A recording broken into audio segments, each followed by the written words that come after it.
Hi guys, జూలైలోని most selling bikes ఏవో తెలుసుకుందాం. ఫస్ట్ గా వచ్చేసరికి మనం టాప్ 10 నుండి ఫస్ట్ వరకు వద్దాం.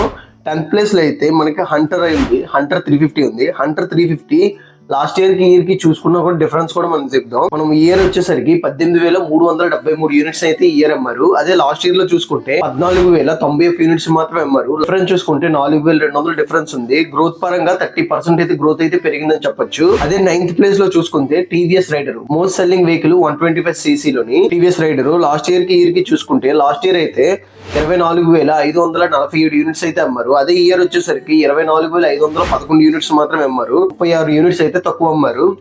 జస్ట్ 0.15% అయితే గ్రోత్ తగ్గింది. 8th ప్లేస్ లో వచ్చేసరికి రాయల్ ఎన్ఫీల్డ్ సంబంధించిన క్లాసిక్ 350 వెహికల్ అయితే ఉంది. లాస్ట్ ఇయర్ వచ్చేసరికి 21,373 యూనిట్స్ అయితే అమ్మారు. అదే ఇయర్ వచ్చేసరికి 26,516 యూనిట్స్ మాత్రమే అమ్మారు. లాస్ట్ ఇయర్ కి చూసుకున్న గ్రోత్ కూడా చాలా వరకు పెరిగింది. 5,143 యూనిట్స్ అయితే ఎక్కువ అమ్మారు. గ్రోత్ అయితే 24% అయితే గ్రోత్ పెరిగింది. 7th ప్లేస్ లో బజాజ్ కి సంబంధించిన ప్లాటినం వెహికల్ అయితే ఉంది. బజాజ్ ప్లాటినా లాస్ట్ ఇయర్ అయితే 28,927 యూనిట్స్ అయితే అమ్మారు. అదే ఇయర్ వచ్చేసరికి 29,424 యూనిట్స్ అయితే అమ్మారు. లాస్ట్ ఇయర్ కి చూసుకుంటే 497 యూనిట్స్ అయితే డిఫరెన్స్ అయితే ఉంది. గ్రోత్ కూడా 1.72% అయితే గ్రోత్ పెరిగింది. 6th ప్లేస్ లో అయితే యూనికాన్ ఉంది. హోండాలోని యూనికాన్ వెహికల్ కూడా ఎక్కువ మంది అయితే పర్చేస్ చేస్తారు. ఎందుకంటే స్టైల్ కి అన్ని పరంగా కూడా ఎక్కువగా మంది ఈ వెహికల్ అయితే ఇంట్రెస్ట్ చూపిస్తుంటారు. ఎందుకంటే దీంట్లో నుంచి పికప్ కూడా ఏ వెహికల్ లో కూడా 160 దాంట్లోని అంత మంచి పికప్ అయితే ఇవ్వదు. లాంగ్ సీట్ కూడా దీంట్లో ప్రొవైడ్ చేస్తున్నారు. అందుకోసమనే ఎక్కువ మంది దీని వైపు అయితే ఇంట్రెస్ట్ చూపిస్తున్నారు. లాస్ట్ ఇయర్ వచ్చేసరికి 26,690 యూనిట్స్ అయితే అమ్మారు. అది ఇయర్ చూసుకుంటే 30,572 యూనిట్స్ అయితే అమ్మారు. 3,882 యూనిట్స్ అయితే ఎక్స్ట్రా అమ్మారని చెప్పొచ్చు. గ్రోత్ పరంగా చూసుకుంటే 14.54% అయితే గ్రోత్ అయితే పెరిగింది. చాలా గ్రోత్ అయితే పెరిగిందని చెప్పొచ్చు. 5th ప్లేస్ లో వచ్చేసరికి టీవీఎస్ అపాచీ ఉంది. టీవీఎస్ అపాచీ అయితే లాస్ట్ ఇయర్ అయితే 30,681 యూనిట్స్ అయితే అమ్మారు. అదే ఇయర్ వచ్చేసరికి 37,566 యూనిట్స్ అయితే అమ్మారు. చాలా వరకు గ్రోత్ అయితే పెరిగింది. 22.44% అయితే గ్రోత్ పెరిగింది.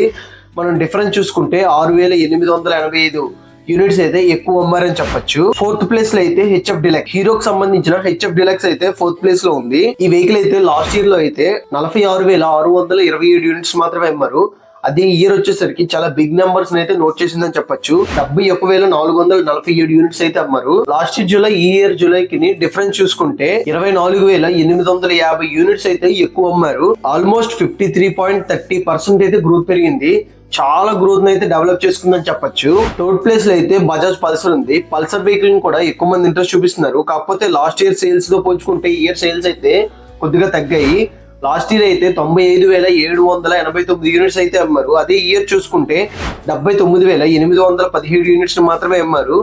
15,972 యూనిట్స్ అయితే తక్కువ అమ్మారు. 16.67% అయితే గ్రోత్ తగ్గింది. 2nd ప్లేస్ లో అయితే షైన్ ఉంది. హోండాకి సంబంధించిన షైన్ అయితే లాస్ట్ ఇయర్ అయితే 1,63,402 యూనిట్స్ అయితే జూలై నెలలో అమ్మారు. అదే ఇయర్ 2025 జూలైలో వచ్చేసరికి 1,59,658 యూనిట్స్ అయితే అమ్మారు. ఆల్మోస్ట్ డిఫరెన్స్ చూసుకుంటే 3,744 యూనిట్స్ అయితే తక్కువ అమ్మారు. 2.29% అయితే గ్రోత్ అయితే తగ్గింది. మన ఫస్ట్ ప్లేస్ వచ్చేసరికి ఎప్పుడు కూడా స్ప్లెండర్లే ఉంటుంది. స్ప్లెండర్లో అయితే ఎక్కువ మంది ఇంట్రెస్ట్ చూపిస్తున్నారు. ఫ్యామిలీ వెహికల్ కాబట్టి ఈ వెహికల్ అయితే లాస్ట్ ఇయర్ వచ్చేసరికి 2,20,820 యూనిట్స్ అయితే లాస్ట్ ఇయర్ అమ్మారు. ఇయర్ వచ్చేసరికి 2,46,715 యూనిట్స్ అయితే అమ్మారు. మనం డిఫరెన్స్ చూసుకుంటే 25,895 యూనిట్స్ అయితే ఎక్కువ అమ్మారని చెప్పొచ్చు. ఆల్మోస్ట్ 11.73% అయితే గ్రోత్ పెరిగింది.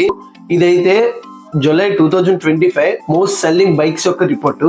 ఇవే కాకుండా మన ఛానల్లో ఎప్పటికప్పుడు ఆటోమొబైల్ న్యూస్ అయితే ఎవ్రీ 2 days ఒకసారి అప్డేట్ చేస్తూనే ఉన్నాం. ఇలాంటి మరిన్ని వీడియోస్ కోసం సబ్స్క్రైబ్ టు ఆర్కే విజయ్.